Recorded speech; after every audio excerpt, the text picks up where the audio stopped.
April 27, 1941, Bicester, Oxon, England. Dear Mr. Foley, I wish to thank you, the staff and students of Danforth Tech, very, very much for your little gift. Cigarettes are very scarce over here, and Canadian cigarettes cannot be had at all. It was actually a godsend. I have been over about 9 weeks. I have been training the whole time, but when you receive this letter, I will be in the thick of the war. In fact, I will be in it inside a week. I am flying Bristol Blebins, which are medium bombers and carry a crew of 3, pilot, observer, and wireless air gunner. My observer is 32 years old, and before the war he was a lawyer. My gunner is 24, and he was an optometrist. They are both very jovial, and the 3 of us have a merry time. We are looking forward with great enthusiasm to going on operations. When I was in Canada, I had a distorted view of conditions over here. I thought London would be in shambles and that Jerry's would be buzzing overhead all the time, dropping bombs everywhere.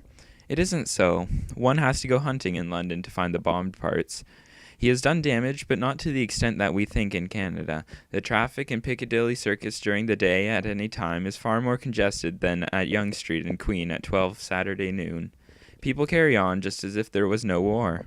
The first time I heard the air raid warning, I expected people to scuttle for shelter. But they didn't. They just kept going about their business, most of them just remarking, "There goes Wailing Minnie," or "Moaning Minnie." The blackout is the worst thing to get used to. At first you bump into a lamppost and start profusely apologizing, thinking it is just a poor old lady or something. But soon you develop cat's eyes and everything is all right. I am stationed a short distance from Oxford, and I have been there several times. I visited most of the large colleges, and they are things to marvel at.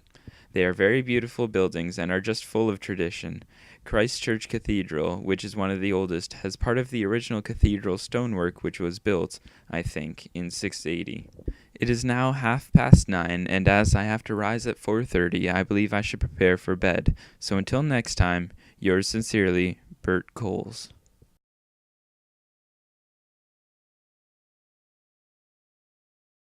Graphic description of how a friend of his crashed a bomb-loaded plane into a Nazi ship was told in a letter from Herbert J. Coles, Royal Canadian Air Force pilot, to his parents, Mr. and Mrs. H.F. Coles of Toronto.